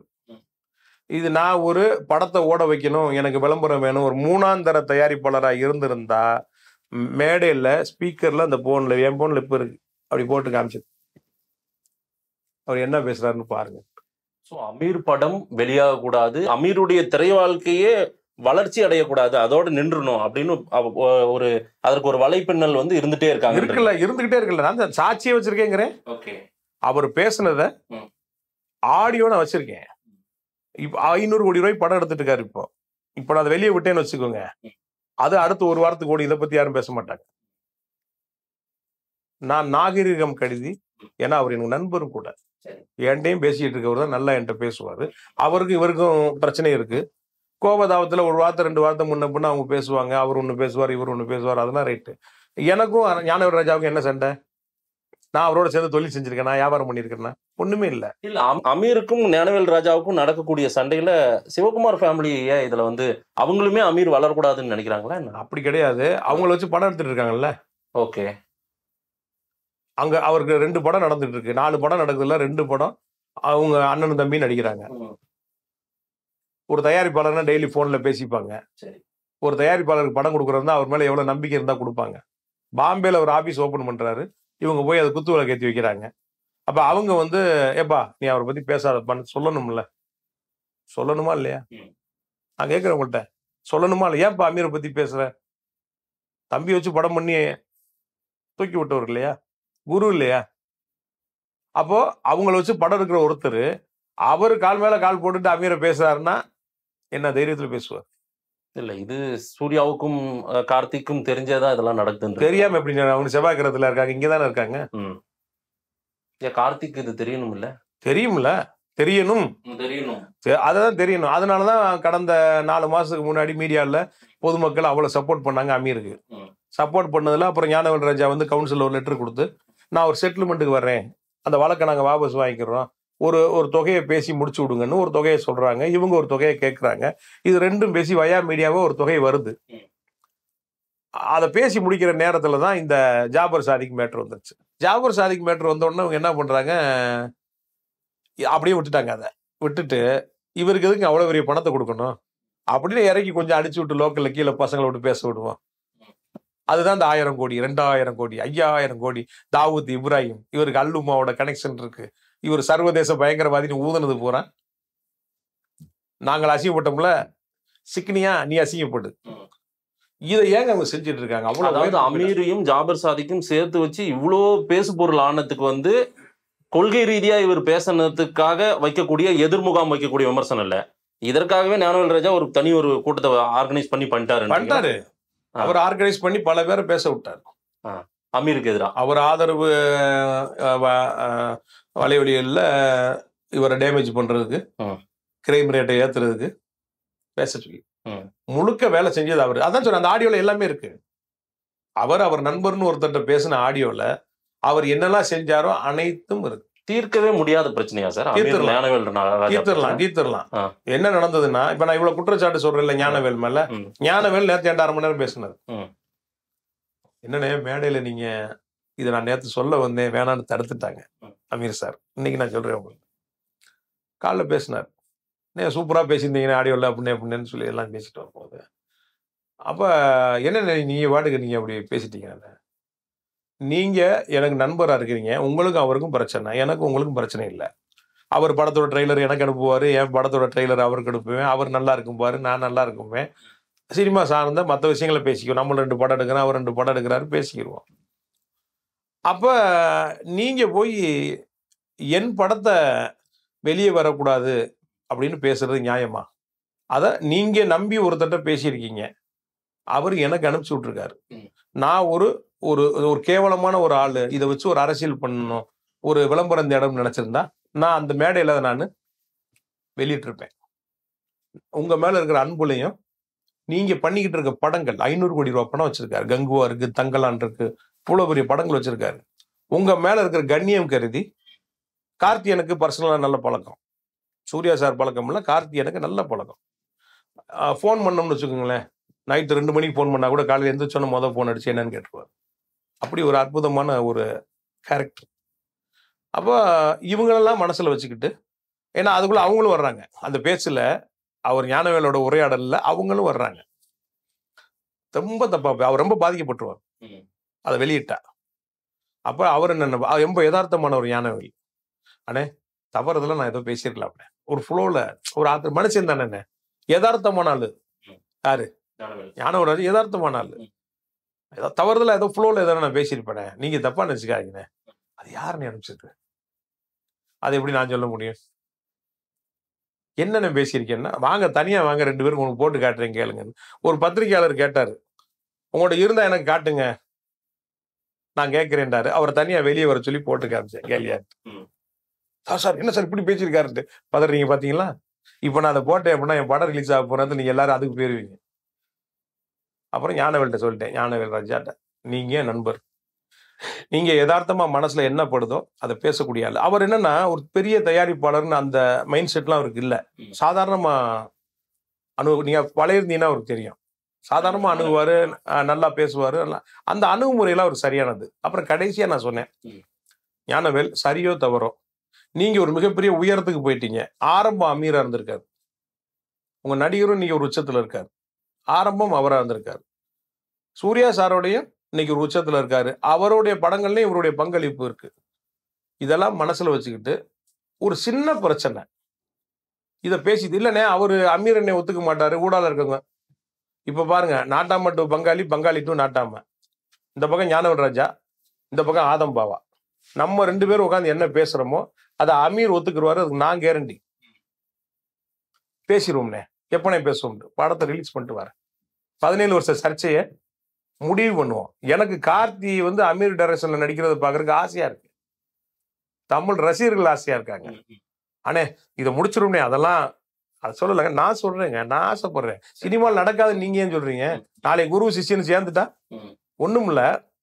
அமீர் சார் ஒரு போன் அடிக்கிறாருன்னு வச்சுக்கோங்களேன், இப்போ கார்த்திக்கு, தம்பி எங்க பாருங்க அப்படின்னு உடனே வந்துருவாரு. நான் கண்ணால பார்த்தேன், ஒரு புட்டேஜ் வேணா ஆதனுக்கு தரேன், வெளியே வராத புட்டேஜ் போடுங்க, இன்னைக்கு தரேன் உங்களுக்கு. அமீருடைய தாயார் இறந்துட்டாங்க, அது கார்த்தி வந்தார், உங்க யாருக்காவது தெரியுமா? இப்போ 7 மாசத்துக்கு முன்னாடி இவர் சவுதியில் இருக்காரு, தாயார் இறந்துட்டாங்க. காலையில வந்துட்டார், பிளைட் எல்லாம் பிடிச்சி வந்துட்டாரு. நாங்க போய் அடக்கம் பண்றோம். அடக்கம் பண்ணா மதுரை ஏர்போர்ட்ல இருந்து இறங்கி அடிக்கிறாரு கார்த்தி, வீடு எங்க இருக்கு நான் வந்துடுறாரு. அதுக்குள்ள நாங்க அடக்கம் பண்ணிட்டு வெற்றிமாறன், சூரி, அவரு, நான் எல்லாம் வரோம். அதுக்கு முன்னாடி பார்த்தா கார்த்தி எங்க உட்காந்துருக்காரு. அவங்க வீட்டுக்கு வெளியே ஒரு பந்தல் போட்டு ரோட்டில் வந்து உட்காந்துருக்காரு. அப்போ நான் பேசிக்கிட்டு இருக்கும்போது அமீர் வந்துட்டார். ஏங்க ரோட்டில் உட்காந்து பேசிக்கிங்கன்ட்டு வா அப்படின்னு சொல்லி கார்த்தியை கூட்டி போய் வீட்டில் உட்காரு. அன்னைக்கே அது எல்லாம் முடிய வேண்டியது. என்னன்னா கார்த்தி ஷூட்டிங்லேருந்து வந்ததுன்னா ரிட்டர்ன் டிக்கெட்டோட வந்திருக்காப்புல. அதே ஃப்ளைட்டில் தான் வெற்றிமாறன், சூரி எல்லாரும் போட்டிருக்காங்க. ஃப்ளைட்டுக்கு தாமதமானதுனால ஒரு 5 நிமிஷம் தான் பேசுகிற வாய்ப்பு இருந்துச்சு குருவுக்கும் சிஷியனுக்கும். அந்த 5 நிமிஷத்துல நான் நடுவில் உட்காந்துனா என்னைய பற்றி அவர்கிட்ட பேசிட்டு இருக்காரு இவர். அப்போ பையனை கூப்பிடுறாரு அமீர். பையனை கூப்பிட்டு யார் தெரியுதா அப்படின்ட்டு. கார்த்தி ஷாக் ஆகுற அப்படின்னா குழந்தை. அப்பா அவன் அம்மாரு இப்போ வளர்ந்துருக்கான், காலேஜ் படிச்சுட்டு இருக்கான். அம்மாரா அது அப்படின்னு சொல்லிட்டு அப்ப நான் பார்த்தேன் இவங்க பாண்டிங் இருக்கு பாருங்க. ஒரு அண்ணனா, தம்பியா, குடும்பமா எப்படி இருந்திருக்காங்க அப்படின்னு. அப்படின்னு பேசணுமா, ஃப்ளைட்டு டைம் ஆச்சு கிளம்புமா அப்படிங்கும் போது எல்லாரும் கிளம்புறாங்க. ஒரு தாய் வந்து இறந்து அவங்கள கொண்டு போய் அடக்கம் பண்ணிட்டு வந்து 1 மணி நேரம் ஆகுது. அதுக்கு ஒருத்தர் வாராரு. அந்த வாரவரை அமீர் சார் வந்து கார்ல போய் ஏர்போர்ட் வரைக்கும் போய் அனுப்பிச்சு விட்டு வர்றாரு. என்ன ஒரு பண்பு! நான் சிஷியன் தான், 1000 பிரச்சனை இருக்கு, வந்துட்டான். அவனை மரியாதை ரிசீவ் பண்ணி வந்த நண்பர்கள் எல்லா பேரையும், சூரி, கிரி, வெற்றிமாறன் எல்லாரையும் கூட்டி போய் சூரி ஹோட்டல் இருக்கு மதுரையில் ஏர்போர்ட் கிட்ட, அங்க போய் சாப்பிட்டுட்டு அனுப்பிச்சு விட்டுட்டு வந்தாரு. அப்போ அமீர் சரியா இருக்காரு, ஹீரோவும் சரியா இருக்காரு. வேற எது சரியா இல்ல? ரைட். பாக்குறவங்களுக்கு தெரியும். ஒருவேளை அன்னைக்கு வந்து கார்த்தியை ஒரு நைட் இருந்து போற மாதிரி வந்திருந்தாருன்னா நீ என்ன நடந்திருக்கும்? இல்ல, நான் இந்த டைட்டிலே கூட போட்டுக்கலாம்னு நினைக்கிறேன். விரைவில் இணைய போகும் அமீர் கார்த்தி. தாராளமா. பருத்தி வீரன், மீண்டும் இன்னொரு பருத்தி வீரன். அதாவது 2 நடக்கும். கார்த்தி அமீர் சாருக்கு போன் பண்ணாலும் அது நடக்கும், அவருக்கு போன் பண்ணாலும் இது நடக்கும். கார்த்தி, சூர்யா 2 பேரையும் சொல்றேன். இவர் ஒரு போன் பண்ணி பிரதர் படம் பண்ணலாமான்னா நடக்கும். அவங்க ஒரு போன் பண்ணி சார் படம் பண்ணலாம்னாலும் நடக்கும். இவரு போடவே மாட்டார், எனக்கு தெரியும். நான் இப்பவே சொல்லிடுறேன், 100% இவர் போன் பண்ணி படம் பண்ணுமான்னு கேட்க மாட்டார். அவர்கள் கேட்டா இது நடந்துரும். இல்ல தற்செயலா 2 பேரும் சந்திக்கிறாங்க ஒரு இடத்துல, உட்கார்ந்து ஒரு 1/2 மணி நேரம் பேசுற மாதிரி சூழல் அமையுது, அப்ப நடக்கும் இது. இல்ல அவங்க கூட யார் பின்னாடி இருந்து பிளே பண்றாங்களோ அவங்க இது நடக்கணும்னு நினைக்கிறாங்கன்னு வைங்க, இது நடக்கும். இது நடந்தா தமிழ் சினிமா ரசிகர்களுக்கு ரொம்ப நல்லது. அத நீங்க தான் செய்வீங்கன்றது மாதிரி தெரியுது. இந்த படம் முடிஞ்ச உடனே ஞானவேல் ராஜாவும் நானும் உட்கார்ந்து இத பேசி தீர்த்து சரி பண்ணி, வழக்கும் இப்ப நெருக்கு வீட்டுல வந்துருச்சு, வழக்கே நம்ம சரி பண்ணி நம்ம இர்பானை கூப்பிட்டு ஒரு பிரியாணியோட வா தம்பின்னு சொல்லி கூப்பிட்டு அப்படியே உட்காந்து கார்த்தி, அமீர் சார், ஞானவேல் நான்லாம் உட்காந்து பிரியாணியை சாப்பிட தமிழ்நாடு பார்க்கணும். நல்ல திரைப்படங்கள் வரணும். எதுக்கு பிரதர் இந்த வம்பு? மண்டையில இருக்கிற முடி உதர்வை கூட நம்மளால தடுக்க முடியல. அவ்வளவு பலவீனமானவன் மனிதன். எதுக்கு இந்த வீம்பு, பொறாமை, இதெல்லாம் எதுக்கு? ஆரோக்கியமா இருக்கலாமே. அவங்களும் நல்லா இருக்காங்க, இவரும் நல்லா இருக்கட்டும். இந்த படத்துக்கு ஒரு ஆதரவு கொடுத்தாங்க. படம் வெற்றி பெற்றால் அது இறைவன், மக்கள் முடிவு செய்யணும். படம் வெற்றி பெற்றா ஸ்ட்ராங்கான அரசியல் படம் பண்ணுவோம். அந்த ஊக்கத்துல மக்களுக்கு தேவையான ஸ்ட்ராங்கான சமரசமே இல்லாத அரசியல் படம் பண்ணுவோங்கிறத உங்க ஆதன் மூலமா நேயர்களுக்கு தெரியப்படுத்திக்கிறேன். படம் பாருங்க, ஜாலியா வாங்க, ஜாலியா போங்க. படம் வெற்றி பெற வாழ்த்துக்கள் சார். நன்றி. நன்றி மாதேஷ்.